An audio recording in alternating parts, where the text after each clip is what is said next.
Welcome to the second video in my Smash the TBR series. My name is Jess if you are new here. If you haven't seen the first video in this series, then I will leave it linked in the description bar down below. Basically, I'm setting myself various themes or challenges and then choosing books from my ever-expanding TBR which fit those themes and challenges for 2022, just as a fun and slightly interesting way of reaching for books that I might otherwise have skipped over. So I talk about it a little bit more in the first video. If you missed that one, as I say, I will link it down below. The theme for that video was books with bird in the title. For this video, I'm going to be reading two of the highest rated and two of the lowest rated books on my TBR according to Goodreads. So I'm going to go onto Goodreads on my phone. I have got all of the books, the physical books that I own, saved in a separate shelf called To Be Read, so you can see them all there. You can see the number that I have, and I'm going to go into average rating. Okay, so you can see all those books at the top are part of a series, so I'm not going to pick those because I want standalone books. So Kingdom of Ash, book 7, Hollowpox, book 3. So I'm going to ignore all those and scroll down a little bit. Okay, so this is what I want. So we have Punching the Air by Ibby's a Boy, an average rating of 4.47, 15,580 ratings. And then this is interesting. The next one we have is Unbreak Your Heart by Katie Marsh, an average rating of 4.45 but only 534 ratings. And then the one underneath that is an astonishing number. It Ends With Us by Colleen Hoover, a very popular book. I talked about it recently. We have got 933,910 ratings. That's crazy. Anyway, we're going to go with Punching the Air and Unbreak Your Heart, and then I am going to reverse this list. Whoop, not that way. Okay, there we go. So we have In My House by Alex Houston, 2.85 average rating, 602 overall ratings. And then interestingly, the next two books on this list also have a very low number of ratings. They have 182. So I think to make it fair, what I need to do is pick, because Punching the Air and Unbreak My Heart, one had quite a low number of ratings and one had quite a high number of ratings. What I'm going to do to make it fair is pick one with a low number of ratings and then one with a higher number of ratings. So that would be Frog Music by Emma Donoghue, which you can just see there, an average rating of 3.19, 24,989 overall ratings. So let me go and grab those books and I will come back. Okay, so I have the books. Let's start with the lowest two. So the first one is In My House. This is a domestic noir thriller about a woman called Maggie who lives a very structured and careful life, and then one day she's travelling home from somewhere and a young girl asks for her help in the airport, and she basically saves this young girl, Anya, from a trafficker. And I believe the young girl, Anya, then inserts herself into Maggie's life and something slightly creepy and disordered starts to happen. So that is the first one. The next one was Frog Music by Emma Donoghue. This is historical fiction set in San Francisco in the 1800s, around the time of the smallpox epidemic. I'm actually quite surprised that this one has such a low average rating because I think it sounds really fascinating. We're following three characters, former stars of the Parisian circus: Blanche, an exotic dancer at the House of Mirrors, her lover Arthur, and his companion Ernest. I have read a previous book by Emma Donoghue, which was, I'm trying to think now, let me look.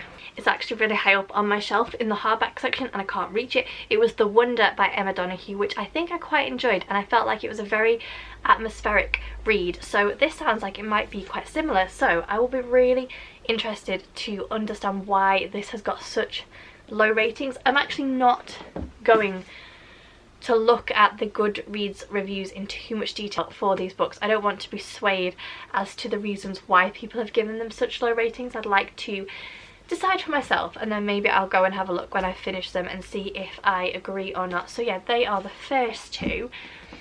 And then the two highly rated ones, we had Punching the Air. This is told in poetry, I'm pretty sure. Yes, it looks like it. So that's going to be quite an unusual reading experience for me, because poetry is not something that I tend to pick up an awful lot, if at all, to be honest. This is about a 16-year-old boy called Amal who is convicted of a crime he didn't commit and sent to prison. So it says on the bottom, a moving and deeply profound story about how one boy is able to maintain his humanity and fight for the truth in a system designed to strip him of both. So yeah, very, very interested to see what I think about that one. And then we have Unbreak Your Heart by Katie Marsh. This is contemporary, and this is about a young boy who is dying, I think, from a heart condition. But he doesn't want to leave his dad, Simon, alone, and so he sets out to try and find him a life partner. And then we have Beth, who is determined to forget her past, so she moves from New York to start afresh in the Lake District. And I think Simon and Beth come together as engineered by 7-year-old Jake. So again, one that I'm looking forward to, but we shall see. I think in terms of reading pattern, in the last video I kind of did the one that I thought I would enjoy the least right up to the top. I think this time I'll probably do lowest rated, highest rated, lowest rated, highest rated, or something like that. I'm definitely going to start with this one, In My House, which was obviously the lowest one. Yeah, I think that's the order that I will go in. So there are the 4 books. I have just finished my current read, so I can pick this one up almost immediately. I'll have a look if there is an audio version of it, because I can do some stitching and listen at the same time, and that will tend to go a little bit faster. So yeah, I will check in with you when I have something to say. I want to do a really quick reading update because I have now started In My House. I'm not very far in. I've read about 60 pages, so really still very much at the scene setting stage, and it is pretty much as it says on the blurb. We've met our main character Maggie, a lady in her 50s who is coming home from a walking holiday when a young girl basically approaches her in the airport bathroom and asks for her help, and Maggie essentially helps her get away from a trafficker.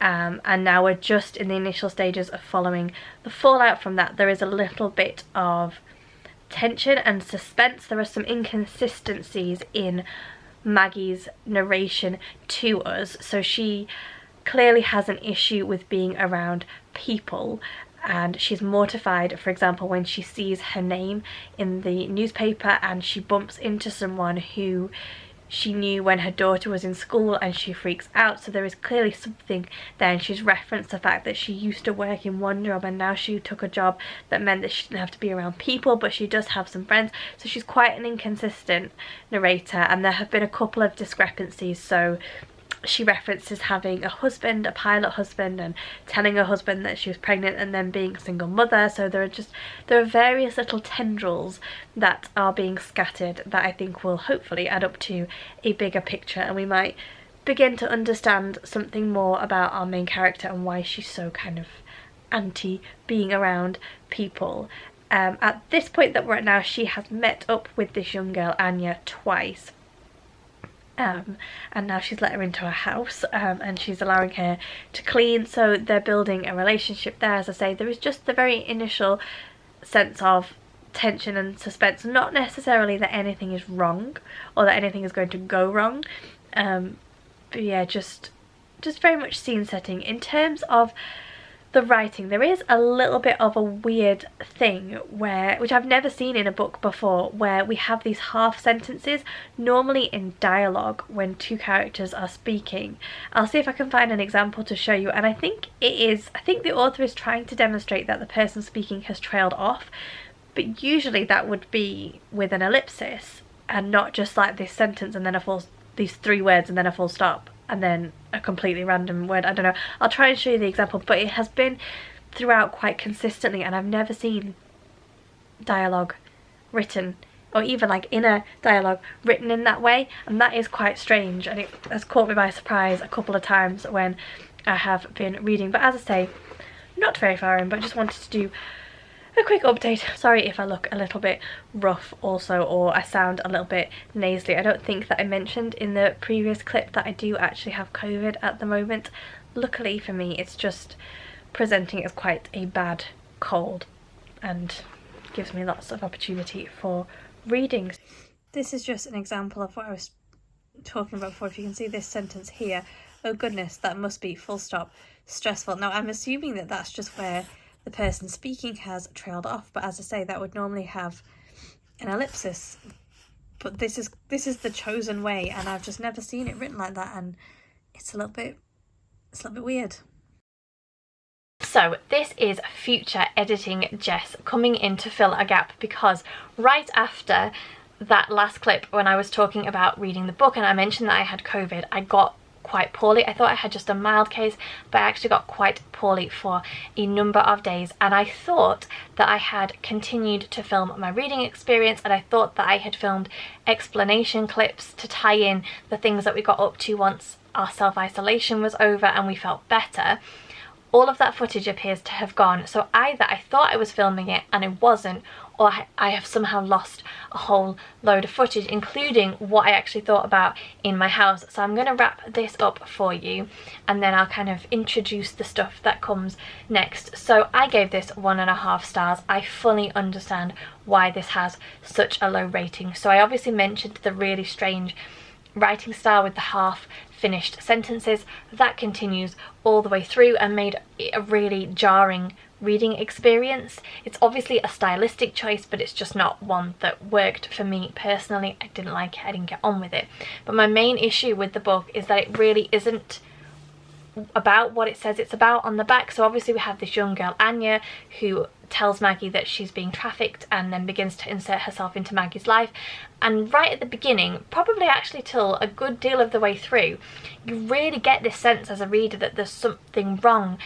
And then that whole storyline just peters out into absolutely nothing, and you discover that actually really that's not what the book was about at all. That's just the entry point into us getting to know Maggie and getting to see and observe Maggie in her life. And the book is really about Maggie and the mistakes that she's made and who she is as a person, which is fine. I mean, it's not a story that I would necessarily reach for or one that I would particularly enjoy, but it's fine.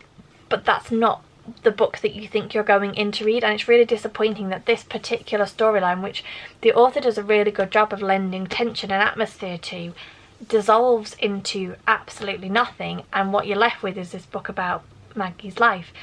If the blurb accurately reflected what the book was about, then people would obviously go into it with a different expectation, and the book would probably meet those expectations. It's just really bizarre that it claims to be about this young girl inserting herself into Maggie's life and something not being right, and then that's just absolutely not what the book ends up being about. It's very, very strange. So yeah, really didn't like it. Completely understand why it has such a low rating. And then on to the next footage. So I mentioned in my last Smash the TBR vlog that we all got experiences for Christmas as a family. So James and Eli went to swim with sharks, and I've got footage of that in that last vlog. Meg got a zookeeper for the day experience, so I will have some footage of that, and then the vlog will continue on. But yeah, I really don't know what happened to the rest of the footage, and I am aware that this particular vlog has been quite chaotic. I'm hoping that the future ones will be a little bit more streamlined. Definitely don't think having COVID helped, but I'll pass you back on to past Jess now, and she will pick up where I am leaving off.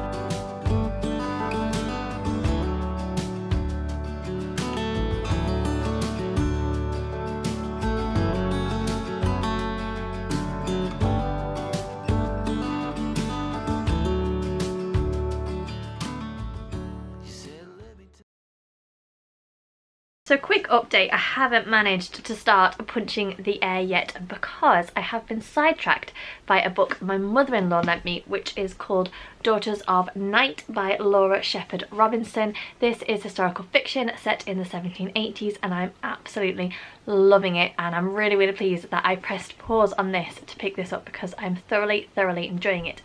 So much so that I'm flying through it, and I should be finished with it today, in which case I can then pick this one up and get started. And again, because of this writing format, I don't think this one will take me long to get through either. So right now I'm heading into Liverpool. If you saw the first vlog in this series, you will know that we all got given experiences for Christmas, and mine is a massage at Lush Spa, which I'm very, very excited about. It's called The Good Hour, and I believe it's nautical themed, and I've never had any kind of treatment at Lush or the Lush Spa, so yeah, very much looking forward to it, and love going into Liverpool, so very much looking forward to that as well. Might even pop into a couple of bookshops, we'll see how we go.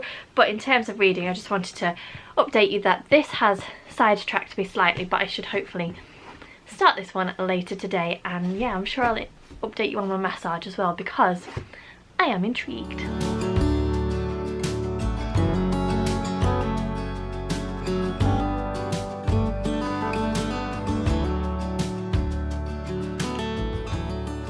Quick reading update from me. I have now started punching the air. Oh, hello light. I have now started punching the air. In fact, I am almost done with it. I've only got, where are we, that much of the book left to read, so flying through it.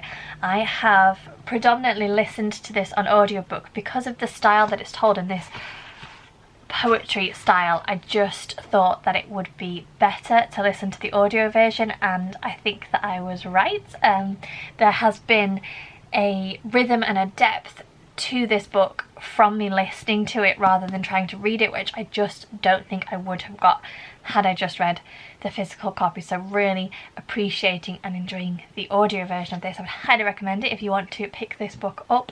So I don't think that I have talked too much about what this book is about. We have a young boy called Amar who is wrongly incarcerated after he gets into a fight with some of his friends, and he is accused of hospitalizing a white boy. Basically, Amar and his friends were skating in a particular neighbourhood, and a group of white boys decided that they didn't want them there. A fight broke out. Amar threw the first punch, but he didn't throw the last punch, but all the other boys in his friendship group pled guilty, and he didn't. He maintained his innocence and was found guilty, unfortunately, at trial. So this is just an exploration of Amar's thoughts and feelings and reactions, his reflections on his situation and the wider circumstances, told through his poetry and through his art. And it's just a really interesting and insightful read, and as I say, I think that listening to it on audio has just really rounded out my reading experience. I am not very far from the end. I did skip forward and read, because it says on the front Ibi Zaboy and Yusuf Salam of the Exonerated Five, so I skipped to the author's note at the back and read Yusuf's story, and it mentions a Netflix series about the Exonerated Five, so I am probably going to try and watch that once I have finished this book. But yes, I can see why this has such high ratings on Goodreads. It's just very, very interesting and a worthwhile read. So I'm currently working from home today, but I'm sure that I will find time to get this finished.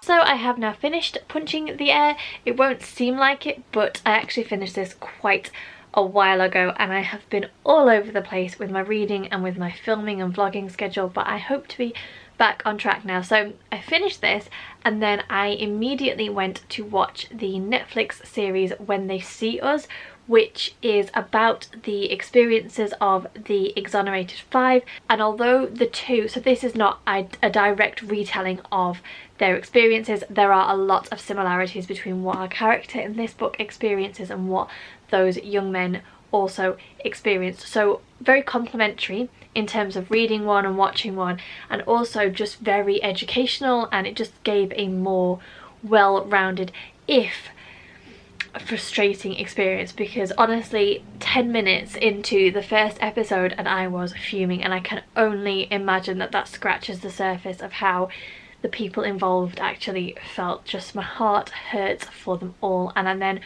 I went on to watch Oprah does a set of interviews with the Exonerated Five, and just the pain and the damage and the hurt, honestly well worth reading, well worth watching, but just be prepared for the fact that it's not an easy topic, but it is incredibly worthwhile. So I have finished this. I gave this 4 stars. It will not be for everyone simply because of the style that it's told in.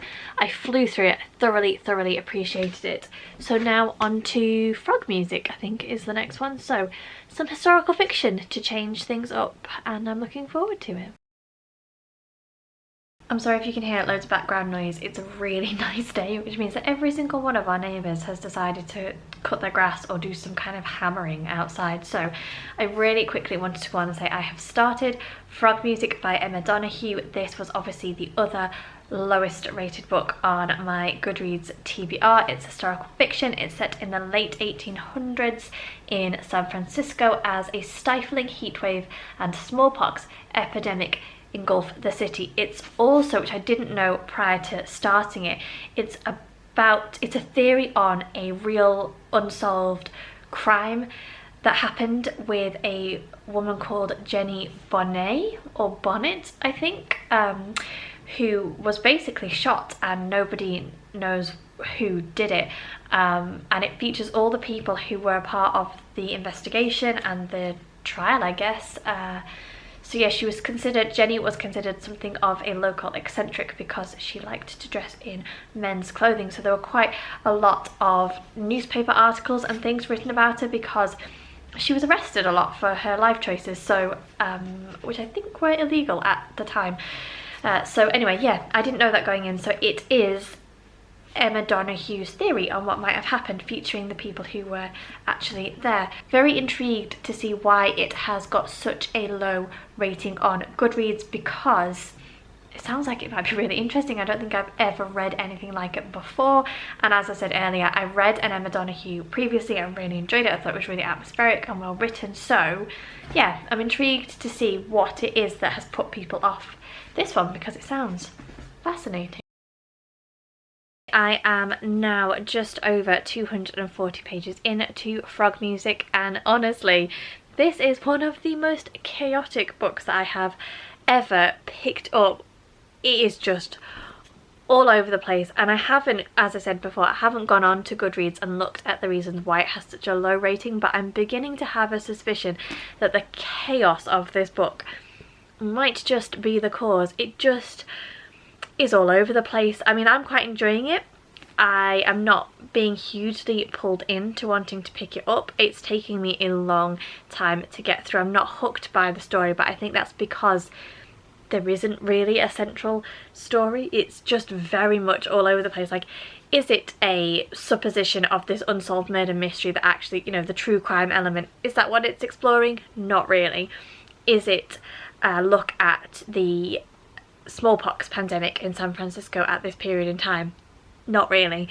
Is it a look at baby farms? Not really. Is it, you know, it's kind of a little bit of everything, but as a result it's not really much of anything, and so finding this main storyline is very difficult. It's very chaotic, it's very scrappy. It's not one thing and so then it's not another thing. I'm quite enjoying it. As I say, I'm not hugely drawn to pick it up, so it's taking me a long time to read it, but when I'm in it, when I'm actually physically reading it, I'm enjoying it. Love Blanche as a main character. I think she's fantastic. I'm liking her more and more as the story progresses. But yeah, honestly, it's just absolute chaos is the best way that I can describe it, because it is just all over the place, and I would strongly suspect that that is why people have not really rated it highly on Goodreads, because you kind of like, you go in with an expectation. I'm all for genre bending and like not sitting in different pockets, but it's not even that it does that. It just hasn't got like a main storyline that you're following. It's just all over the place. So there we go. I'm going to persevere with reading it, and I will update you when I can.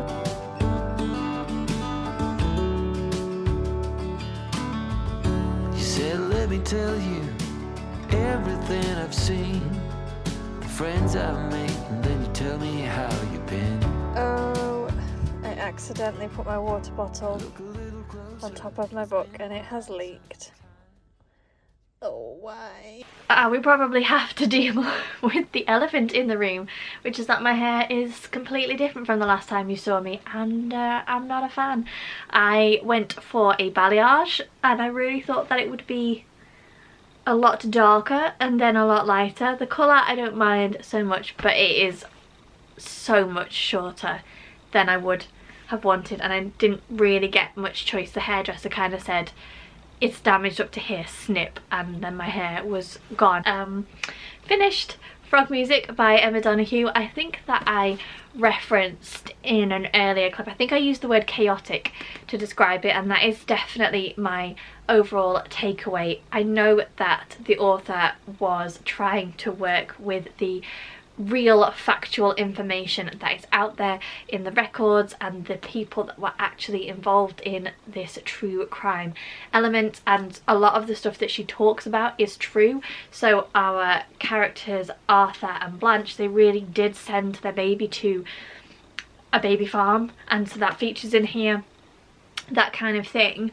But it ended up just being really all over the place, and I can definitely see why it has low ratings on Goodreads. But for me, the writing style just made it worthwhile. I just enjoyed reading it, and I enjoyed reading about Blanche, and yes, okay, I can see where it falls down, and I can see that it's just trying to bring in too much, and although it's based on fact, it ends up being chaotic, to use that word again, which just goes to show, however, that when you are enjoying an author's style of writing, you are willing to be much more forgiving than when you're not enjoying the style of writing. I will be back. Because obviously within my house, my feedback for this was that it wasn't the type of book that it claimed to be on the blurb, and what you go in thinking that it's going to be about, it actually isn't. And because I didn't like the writing style, I was a lot less forgiving than I was of this. So there is a lot to be said about, as a reader, connecting, because essentially these two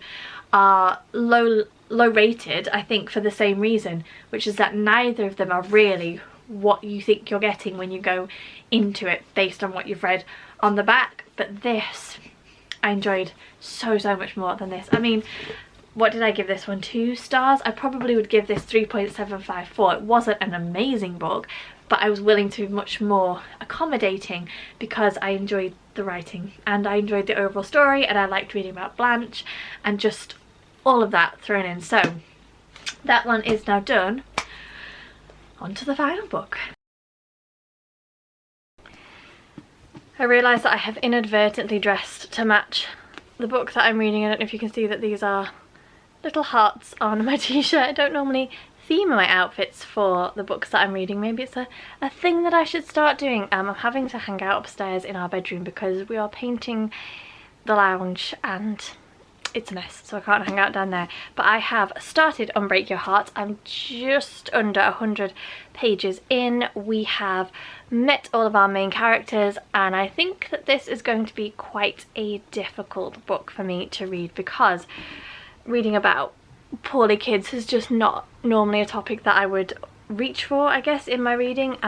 So we have 7-year-old Jake, who has a heart condition, and we don't know too much about the ins and outs of it, but we know that his life expectancy is not that great. There are various operations that medical staff can do to make him more comfortable, but there's really nothing that they can do to increase his life expectancy. And apart from this heart condition, he's just your typical 7-year-old boy. He wants to play football, he wants to run around, and he's hindered by his heart condition.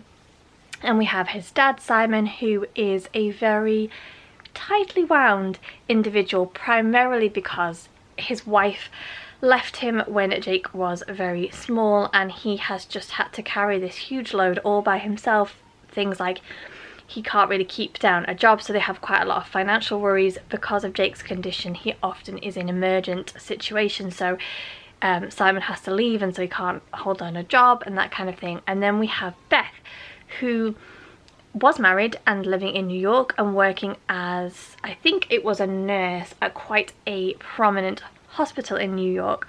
We know that she is no longer married, and that something happened at the hospital in New York that meant she has fled to the Lake District and moved in next door to Simon and Jake. And they didn't have the best first meeting when Beth knocked Jake off his bike. So yeah, a lot of scene setting, kind of building a bit of tension between Simon and Beth. As I said earlier, the kind of premise of this book is that Jake knows that his life is not going to last for very long, which is horrible, and he wants to set his dad up, and I think Beth is going to be his target. So as I said, just under 100 pages, enjoying it so far, very readable. It's just obviously not a very nice topic, and I'm not sure where it's going to go, and yeah, might be a bit of a tearjerker, this one. So I have finished Unbreak Your Heart, and I don't really know what to say about it. It wasn't a terrible book. It was just very boring. I don't want to upset anyone by maybe expressing my opinion and you sitting there thinking, well, that's why I read books, but this book was literally everything that you would expect it to be off the back. There was no element that you couldn't either predict or see coming, and I know that some people read for comfort, but I don't know, for it to have such a high rating compared with other books that I have personally thought were incredible, I just find it quite interesting that there was really nothing that was a major twist or surprise or anything really. I mean, the writing style was nice, the characters were nice, it was an emotive topic because you had this little boy who had this heart condition and you really just didn't know which way it was going to go. And this is a spoiler, so if you want to read this, then I will leave a timestamp. Don't listen to the next section. But there is a wicked part of me that almost wishes that he had died, the little boy had died, because that would at least have given something unexpected to the book, and he doesn't, and it's a very nice ending. You have Simon who has this boy, and then you have Beth who has fled this thing, and they come together and they have a romance, and there's the usual bumps in the road, but essentially everything ends up as a super happy ending. And I would almost have preferred it if something had gone wrong. Yeah, and don't really know what to say beyond that. It was just, it was a nice book, just not very exciting. And I guess some people like that in their books. They don't want to have the shock factor or the unexpected. They like reading books that make them feel warm and fuzzy, and this is definitely a book that would do that. So I think if you're interested in the premise, then obviously I would recommend picking it up. And there is a reason that it has such a high rating. It just was a bit kind of underwhelming, I think, for me personally. So there you go. Although I will say that there is an element in this book that I thought was quite bizarre. Our dad Simon has a temper, and it's kind of explained away as he's basically lived his life in just constant fight mode. He's constantly fighting for his son. He's on his own pretty much, although he does have friends and his dad, but he feels very much like he's on his own, and he feels very much like he's struggling, and he feels very much like he's the only one fighting for Jake and for Jake's health and for Jake's life. And that's kind of used as the reason why he has this anger issue, but it is just really dismissed.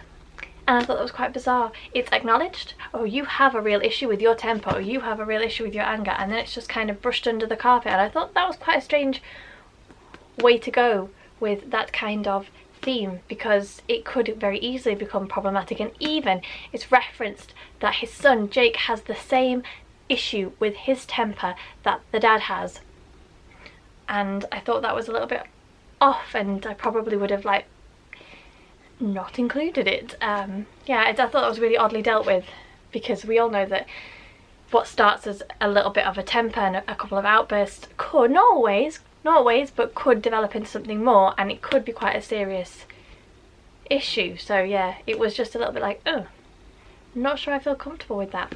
Yes, I have finished. The end. I'm not going to go back through my overall thoughts of each book, because I think this video may, number one, be slightly chaotic, and number two, long enough. I will definitely work on future videos being a little bit tighter and a little bit more concise, but I am going to rank them from 4th to 1st. So no surprise, probably in 4th place we have In My House. I fully understand and agree with the low ratings of this book. It just didn't work for me. And then maybe surprisingly, I'm going to put Unbreak Your Heart in 3rd place.